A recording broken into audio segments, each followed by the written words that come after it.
Today, we talk about... All right, guys, welcome back. Still don't know what episode we're on because I'm still editing a bunch of these. I've done like 4 of these today. So, Savage. Yeah, so we got another couple special guests here. Why don't you guys introduce yourselves? Hi, I'm Ivan Bunster.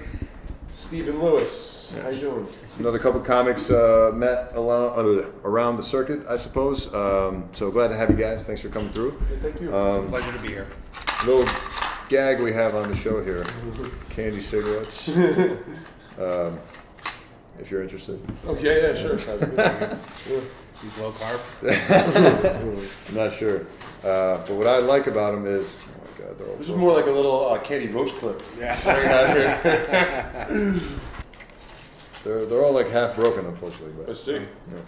But I just like the idea of holding something in my hand and pretending like I'm cool, but Oh, I got you. it's not unhealthy for me. It's like one of those newscasters back in the day when you were allowed to smoke in the studio. Right. Or doctors who would smoke. Or and they're like, doctors, hey, yeah. no more smoking. Yeah. Smoking in the hospital? Yeah? During surgery? Is that a They thing? used to. Well, I don't know about in surgery, but Fuck it. yeah. You know?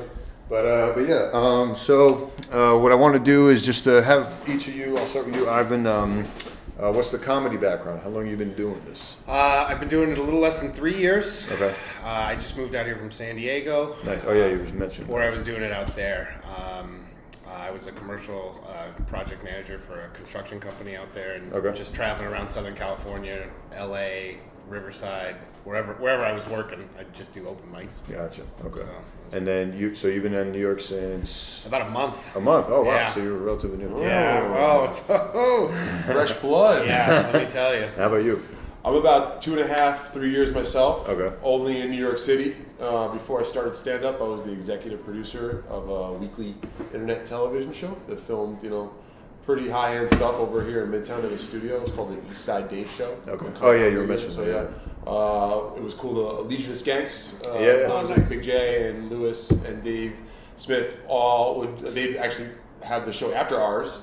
So sometimes we just hang out and started going over to the stand with them every once in a while, and we'd be like kind of hanging out in the backs. The stand was one of the best clubs. It's sad that it's down right now. The stand has been closed for a couple of months, and they're going to be opening up a new spot, which we're looking forward to. The whole comic community is really looking forward to that. But at the time, the old place was great, so I was like hanging out with these guys and was like, you know what, fuck it, let's do it. Why'd they shut it down? They went to actually expand. So the new place, it used to be over on like 21st and 2nd over there, like kind of in a little bit of no man's land as far as like New York City bar and happening stuff is going on. But they used to get fucking sold out crowd, great draw over there every night. And they look to expand. They have a new location. From what I understand, it's the old Brother Jimmy's on 16th and Union Square Plaza East. So it's like right off of Union Square. Great new location. It's supposed to be twice the size. Multi-level. So Nice. Yeah, I've never been there. I would like to check it out. So maybe when it's reopened, I'll stop by. Yeah, no, the Italian brothers are the owners over there. Great guys and great people in the New York City comedy, just like almost legendary sort of guys for what they were able to do at the stand in such a short amount of time. Because the stand was only a club for like 7 years or something like that, really? until they decided to, flip the script and expand. So yeah, little known is that like they're not one of the more more like well known, Spots, but like yeah. worser run, if you will. And Gotcha. I don't want to name any names, because Yeah, I mean, I I don't don't know still work much- those clubs, but- Hey, I only had heard about them through a roast battle, so that's, Yeah. You see the YouTube clips. Yeah, for them. exactly. Which are killer. It's funny you brought that up. I used to work over at the Soho Playhouse, right? I told you that I was the facilities manager and I was doing shows. And it's really funny, a little inside story which I can tell. I was doing a charity show out in Red Hook, Brooklyn. Okay. At this barbecue joint, Hometown Barbecue. It's one of like the best barbecues joints in the world. They say, like rivals the Austin barbecues and shit like that. So do a charity show out there that's mostly music. I do the only stand-up set at the show, right? After my set, I go out to kind of get some air, and this guy that I knew brings Paul Italia up to me, and he's like, "Hey, I'm Paul Italia, nice to meet you." And I'm like, "I fucking know this guy." I fucking went to the stand saying hi, and he explained to me how that when the stand was closing, which it did, they were looking for satellite venues to do some of their weekly shows. So they started doing shows over at Rockwood Music Hall. They do the Monday Night Frantic, which is Aaron Berg's show, which is a free show that they had been running over at the stand. It's like it was 11 o'clock start, something like that, like 10 o'clock late start. You'd have to sign up for tickets online because it would sell out, but it was free. So it was like 2-item minimum sort of thing. Okay. But Frantic still runs.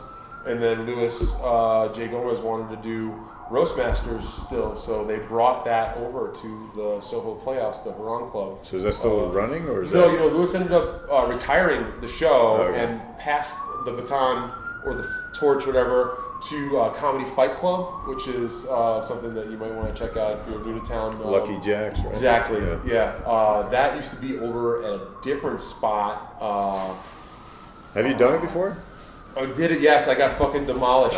Yeah. I went against this kid, Lucian, Yeah, I can't. Lucian Formicella. I gotta give him a shout out. He fucking stomped the shit out of me. It's something you have to practice.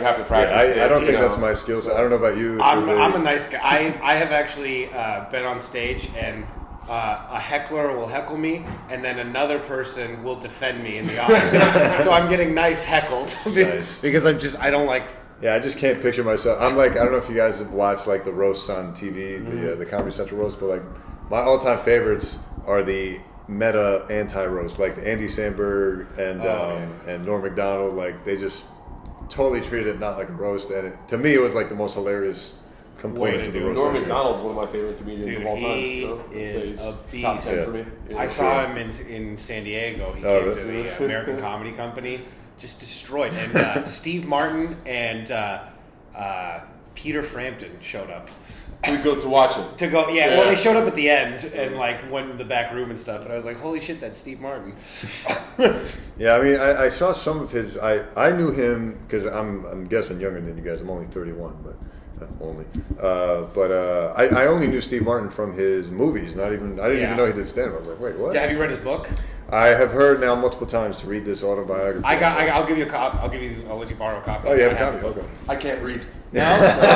So Audible.com. save it just for him. Sponsored. Yeah, I'm not, Audible.com. There you go. Yeah, I'm not a big reader personally, but maybe an Audible subscription. Maybe I'll There you go. use that. But I've heard good things about it, so I may check it out. That's how lazy I was. I got a free Audible month subscription, right? And then because I'm too lazy to read, and then I asked for suggestions on Facebook for things to listen to. It's like, There just you fucking go. use your brain for once, and get off your ass, and at least show some fucking initiative. Yeah. There you go. Audible.com. Promo code that podcast. There we go. We'll be back after this. Yeah, wait. No, I haven't had any sponsorships or anything, but the audience has been growing, so maybe someday soon. I mean, we'll, you'd think that one of these sneaker companies would show a little moolah. Well, I'm on the lower end with the sneaker stuff because I only started this like a couple years ago. Gotcha. And for 2 years in, with my background or lack thereof, I'm pretty impressed with myself for how big my audience has grown. But yeah, we're talking like there's sneaker YouTubers out there that Sure. have in the millions, literally, of subscribers. It's a giant subculture Yeah, in itself, the exactly. sneakerheads, right? It's insane, and you can make a living doing it. It's crazy. Literally make a living doing It's it. Like, awesome. There's guys out here literally traveling the world because of sneakers and a camera. That just shows you got to do what you love, Yeah, right? yeah. Have you seen? I don't know. It's too bad you can't pull up video. There's a video of a guy trying to rob one of the sneakerheads out in Queens a year and a half ago, and the guy fired back, and it was a crazy scene. I'll get you guys YouTube? the clip. Yeah, Yeah, I'd it was like to see this. because you have these guys sometimes arranging these deals, and the old New York City thing is you show up with a box of rocks. You know what I mean? Where's the 700? Here's your Jordans. And some guy tried to pull some shit, and I think. This other guy came prepared, you know what I mean, for that sort of shit. It wasn't his first rodeo. Yeah, it used to be a rough world from what I heard, just reselling sneakers and figuring Never out knew. shit Yeah, out. you have to protect your ass. Yeah, no, there's it's all going corporate now. So there's all these secondary resale sites that literally their entire business and corporate structures to obtain these rare sneakers and resell them to people like me who shell out for them. So I mean, shout out. I'm not sponsored, but they should be. I have GOAT, the app Okay. Yeah, I use like, Go and StockX, Yes, but I've had a rough going with Go recently. Really? So, You wanna? Do you want to just? Oh, I made a a whole video about it. And it's my fastest growing video ever. It had like Alright. 100,000 views in 2 weeks. So. Okay, Oh, wow. so wait, you know what? I take that back. Then I'm gonna delete Go. No, I still use the app because and actually one of my faster growing videos is a comparison of StockX and Go. So these Gotcha. are two companies that pretty much specialize in these sneakers that you just can't walk into a Foot Locker and get. Like, and it's not the sneaker you can't get. It's like certain colorways or certain versions of them that you can't Limited get. edition everywhere. stuff, and Limited it's edition also always sold at a markup. Yeah. But is it like, so it's like the diamond market where they like purposely like hold back the supply to drive the cost? Sometimes. But sometimes it's also like, so those deconstructed ones you picked out earlier, they can only make so many of those, you know what I mean? Or sometimes they'll do like a special edition in collaboration with a rapper or a artist where they use special materials, a special kind of leather that they can't just make 100 million pairs of for everybody. So they have to make a run of like 50, so natural supply and demand. Yeah. Someone's going to lose out, and because of the demand, the price is going to skyrocket. 50, like that's absurd. Like the last ones that I tried to really push for, which I don't know why I love them, it's so stupid. They had like the Masters. Adidas had like there's a special grilled cheese. Oh, okay. It's like a special grilled cheese that is like made down at the Masters. I'm not a fucking golf fan or nothing, but I was like, oh my god, this is I'm a big grilled cheese fan, you know. So That's I what tried they- to get them, and it was insane. Like it's similar to like trying to get tickets to the Super Bowl when that drop happens. You know, you gotta like there's guys with multiple laptops, phones. There's ways to try to get around. And what happens is the market gets inflated because there'll be people that have no fucking interest in sneakers, let alone ticket sales or whatever concert you're going to. They're just like, oh shit, someone's going to pay for this. Let me jump in. So you get these sneaker companies creating raffles to give everyone a fair shot of getting the 50 pairs that they ever made. But the problem is now you're getting an influx of additional people that want nothing to do with the shoe. They just want to get it so they can resell it. Yeah. Another spot you can check out to see it in person is Flight Club down. You know, again, I don't know. Do you have any issues with those guys? No.